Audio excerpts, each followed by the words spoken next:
অনেক দিন আগের কথা। আমি মনে হয় তখন ক্লাস 5-এ পড়ি, যখন সেই ঘটনাটি ঘটেছিল। এটি একটি ভুতুড়ে ঘটনা, আর এই ঘটনাটি রাতে ঘটেছিল। এই গল্পটি শুনে যদি আপনাদের ভয় লাগে, তাহলে কিন্তু আমার কোনো দোষ নেই। সবাই নিজ দায়িত্বে শুনবেন। আমাদের বাড়িতে 2টি পুকুর আছে, যেগুলা আমাদের লিজ নেওয়া হয়েছিল তখনকার সময়। সেখানে অনেক মাছ চাষ করা হতো, আর এজন্য পানিতে পোনা ছাড়া হয়েছিল। তবে ওই সময় হালকা বৃষ্টি ছিল, আর আমাদের পুকুরগুলো যেহেতু জমির পাশে ছিল, সেই অনুযায়ী কিছু দেশি মাছ পুকুরে নিয়ে আসার একটি পদ্ধতি ছিল। গ্রাম অঞ্চলের এরকম পরিবেশের পুকুরের পাশে কেটে দেওয়া হয়, যাতে পুকুরের পানি বেশি হয়ে গেলে সেগুলো জমিতে চলে যেতে পারে। আর পানি যাওয়ার কারণে জমির মাঝে যে মাছগুলা থাকে সেগুলা পুকুরে আসতে শুরু করে দেয়। এইভাবে দেশীয় মাছ পুকুরে আনা হয়। তবে জমির যে কোনো মাছই আসে পুকুরে। এভাবে আমাদের পুকুরে মাছ আনা হতো এবং অতিরিক্ত পানি বের করে দেওয়া হতো। পুকুরের দক্ষিণ পাশে জমি ছিল। পুকুর আর জমির মধ্যে 10-12 ফিট জায়গা ছিল। জায়গাটা দিনের বেলায় কিছুটা অন্ধকার আর ভয়ঙ্কর লাগে। এর কারণ হচ্ছে সেখানে জমির পাশে একটি বাঁশের ঝোপ রয়েছে, আর তার পূর্ব পাশেই রয়েছে কবরস্থান। এর মাঝামাঝিতে বিশাল আকারের তেঁতুল গাছ আছে, যার কারণে জায়গাটা এমনিতেই কিছুটা ভয়ঙ্কর লাগে। আর রাত্রিবেলা তো আরো বেশি ভয়ঙ্কর লাগে। দক্ষিণা বাতাস গায়ে লাগলেও যেন ভারী লাগে ওই জায়গায়। আর এখানে পুকুর আর জমির মাঝে লম্বা করে ড্রেনের মতো কাটা হয়েছে পানি বাইরে নেওয়া এবং মাছ পুকুরে নিয়ে আসার জন্য। তবে পুকুরের অংশে পথ বন্ধ করার উপায় রাখা হয়। যাই হোক, সন্ধ্যাবেলায় আব্বু আর আমার এক কাকা গিয়ে পুকুরের পথ খুলে পানি বের হওয়ার জায়গা করে দিয়েছিল, কারণ সেদিন কিছুটা বৃষ্টি হয়েছিল। রাত 11টার দিকে পানি বন্ধ করার জন্য আব্বু যাচ্ছিল একা। তখন আমি বললাম আমিও যাব আজকে। আর যেহেতু আব্বু মাঝে মধ্যে সেখান থেকে কিছু মাছ নিয়ে আসতো সন্ধ্যায়, সেই হিসেবে আমি ভাবলাম আমিও দেখব কিভাবে মাছগুলো ধরে। যাই হোক, আমি গেলাম আব্বুর সাথে। প্রথমে পুকুরের সিঁড়িতে দেখলাম কিছু কুচো চিংড়ি পাশে বসে আছে। আমি খুব সাবধানে হাত দিয়ে কয়েকটা ধরে ফেললাম। তখন আব্বু বলল ছেড়ে দিতে, তাই দিলাম ছেড়ে। সেখানে যাওয়ার পরে আমি লাইট ধরে দাঁড়িয়ে আছি।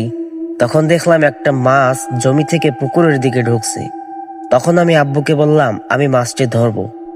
তখন আব্বু বলল ধরতে। এটি যখন পুকুরের কাছাকাছি চলে আসে এবং জালে আটকে গেল, তখন আমি মাছটি ধরে ফেললাম। 2 মিনিটের মতো এটি হাত দিয়ে ধরে রেখেছিলাম।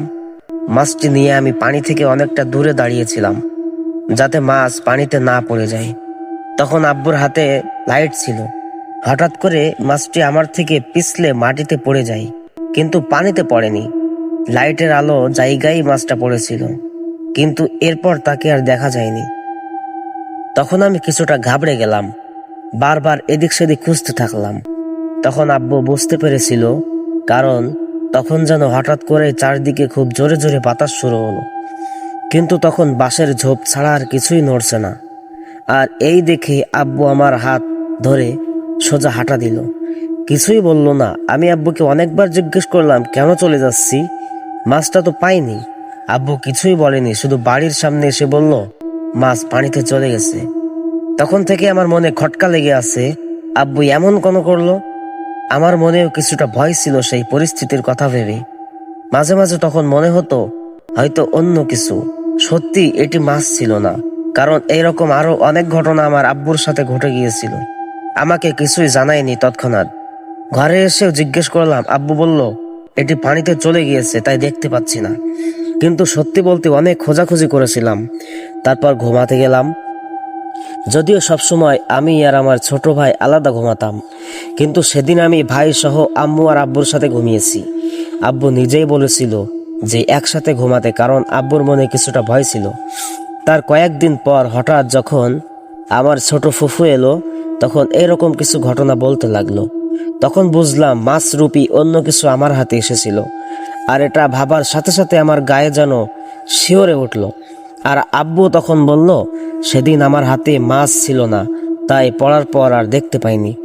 আসলে এটা কতটা সত্যি ছিল তা জানি না, তবে সেই রাতের কথা আমার প্রায় মনে পড়ে। আর ওইদিকে রাতের বেলা ভুলেও কখনো যাওয়া হয়নি আর। তবে আমার মতে এরকম ঘটনাগুলা গ্রাম অঞ্চলে একটু বেশি ঘটে থাকে। আর এটা আমি শুনেছি যে মাছের সাথে মিলিয়ে এই ঘটনা অনেক হয়। এই ঘটনাটি সম্পূর্ণ বাস্তব আর আমার সাথে ঘটে যাওয়া কাহিনী। এমন কিছু ঘটনা আমার আব্বুর সাথেও ঘটেছিল, তা আব্বুর কাছেই শোনা। আগামীতে আরও একটি পর্বে শেয়ার করব, যদিও বাস্তবিক গল্প শুনে জানাবেন কেমন লেগেছে।